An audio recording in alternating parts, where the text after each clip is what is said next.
Frères et sœurs, le 18 octobre, l'Église fête l'évangéliste Saint Luc. Vous connaissez Saint Luc.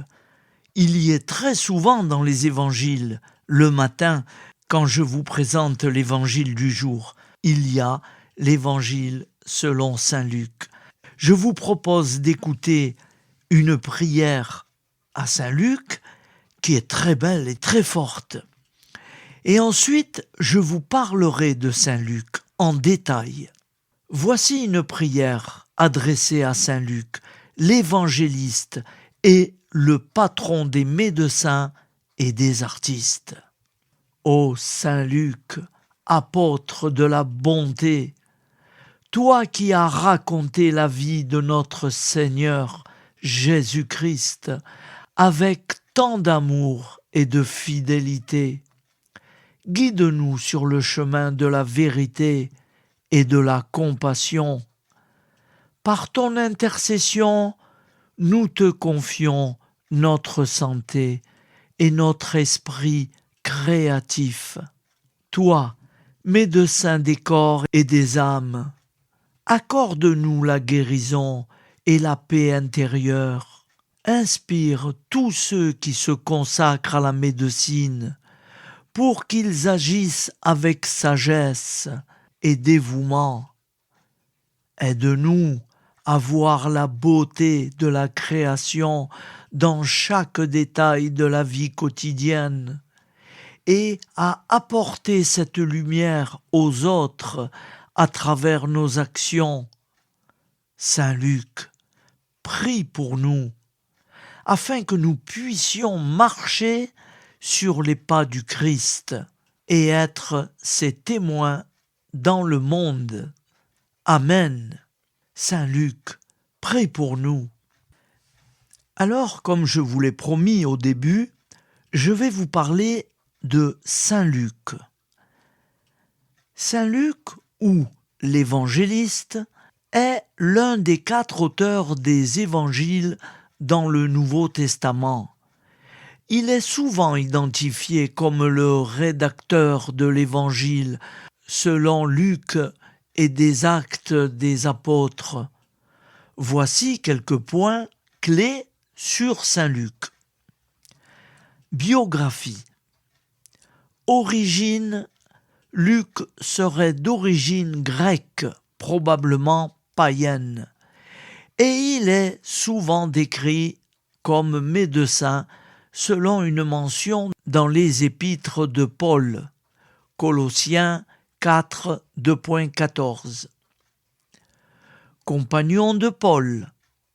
Il fut un compagnon proche de l'apôtre Paul, l'accompagnant lors de plusieurs voyages missionnaires. Son lien avec Paul est souligné dans les lettres de Paul. Profession. La tradition le considère médecin, et cette idée découle du langage médical qu'il emploie parfois dans ses écrits. L'évangile de Luc est le 3e des 4 évangiles canoniques.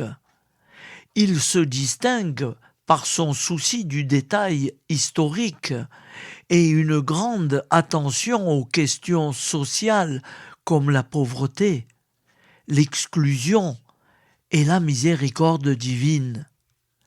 Luc accorde aussi une place importante aux femmes et aux personnes marginalisées. Cet évangile raconte de nombreux événements uniques, comme l'annonce de la naissance de Jean le Baptiste à Zacharie, l'annonciation à Marie et le récit de l'enfance de Jésus, notamment la visite des bergers et la présentation de Jésus au temple. L'évangéliste insiste sur le rôle de l'Esprit Saint et met l'accent sur la compassion et le pardon. Les Actes des Apôtres. Luc est également l'auteur des Actes des Apôtres, un texte qui raconte l'histoire des débuts de l'Église après la résurrection de Jésus, en se concentrant sur les apôtres, particulièrement Paul et Pierre. Ce livre est un témoignage crucial du développement initial de la communauté chrétienne et de la diffusion du message chrétien au-delà des frontières juives. Symbole et représentation. Luc est souvent symbolisé par un taureau ou un bœuf, en référence à la tradition chrétienne, où chaque évangéliste est associé à l'un des 4 vivants décrits dans la vision du prophète Ézéchiel et l'Apocalypse de Jean. Le bœuf est un symbole de sacrifice, en lien avec le récit des sacrifices dans son évangile. Il est souvent représenté avec des outils d'écriture, stylus, parchemin, et parfois accompagné d'un bœuf ailé. Fête liturgique. La fête de Saint-Luc est célébrée le 18 octobre dans l'Église catholique, l'orthodoxie et certaines dénominations protestantes. Saint Luc est particulièrement honoré comme le patron des médecins, des artistes, en raison de la tradition selon laquelle il aurait peint un portrait de la Vierge Marie, et des historiens en raison de sa précision historique et de sa rigueur dans ses écrits. Voilà, frères et sœurs, j'espère que c'est pas trop long, c'est pas trop compliqué. Alors, on va terminer avec la prière à Saint-Luc. Sinon, la prière, on va l'oublier, elle était au début. Au nom du Père et du Fils et du Saint-Esprit. Amen. Saint Luc, apôtre de la bonté, toi qui as raconté la vie de notre Seigneur Jésus-Christ, avec tant d'amour et de fidélité, guide-nous sur le chemin de la vérité et de la compassion. Par ton intercession, nous te confions notre santé et notre esprit créatif. Toi, médecin des corps et des âmes, accorde-nous la guérison et la paix intérieure. Inspire tous ceux qui se consacrent à la médecine pour qu'ils agissent avec sagesse et dévouement.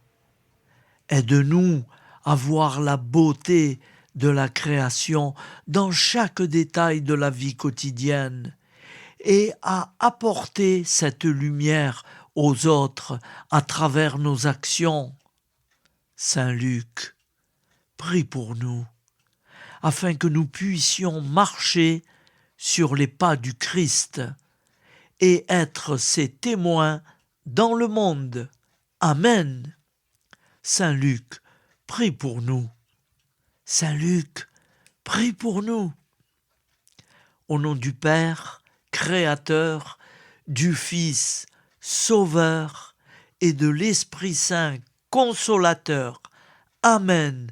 Avec Jésus, Marie, Joseph et tous les saints, nous y croyons très fort. Écoutez, frères et sœurs, je viens de découvrir un petit supplément à Saint Luc l'évangéliste. Je me suis senti le devoir de l'exposer et vous en faire part. Saint Luc l'évangéliste, j'ai décidé d'écrire pour toi un exposé suivi, 1,3 entre parenthèses. Et voici la lecture. La lecture des Saintes Écritures est un pré spirituel et un paradis de délices. bien plus agréable que le paradis d'autrefois. Ce paradis, Dieu ne l'a pas planté sur la terre, mais dans les âmes des fidèles. Il ne l'a pas placé dans l'Éden, ni en Orient, dans un lieu précis, GN 2,8, mais il l'a étendu partout sur la terre, et il l'a déployé jusqu'aux extrémités de la terre habitée. Et puisque tu comprends qu'il a étendu les saintes écritures sur toute la terre habitée, écoute la prophétie qui dit « Leur voix a retenti par toute la terre et leur parole jusqu'aux extrémités du monde. » PS 18,5,RM 10,18. Ce paradis a aussi une source comme celui d'autrefois, GN 2,6.10, source d'où naissent d'innombrables fleuves. Qui le dit? Dieu lui-même nous a fait le don de tous ces fleuves. Celui qui croit en moi, dit-il, selon le mot de l'Écriture, de son sein couleront des fleuves d'eau vive. JN 7,38. Cette source est comparable non seulement par abondance, mais encore par sa nature. En effet, ce ne sont pas des rivières d'eau, mais les dons de l'Esprit. Cette source se partage entre toutes les âmes des fidèles, mais elle n'en est pas diminuée. Elle est divisée, mais elle n'est pas épuisée, tout entière chez tous et tout entière en chacun. Tels sont en effet les dons de l'Esprit. Veux-tu savoir quelle est l'abondance de ces rivières? Veux-tu savoir la nature de ces eaux? En quoi elles sont différentes des eaux d'ici-bas parce qu'elles sont meilleures et plus magnifiques? Écoute à nouveau le Christ parlant à la Samaritaine pour comprendre l'abondance de la source. L'eau que je donnerai à celui qui croit, dit-il, deviendra en lui source d'eau jaillissante en vie éternelle. JN 4,14. Veux-tu aussi connaître sa nature? Fais-en usage. Elle n'est pas utile, en effet, pour la vie d'ici-bas, mais pour la vie éternelle. Passons donc notre temps dans ce paradis. Soyons invités à boire cette source. Amen. Voilà, frères et sœurs, je tenais vraiment à vous partager ce que je viens de découvrir. Alors je l'ai rajouté à la suite. Merci d'avoir suivi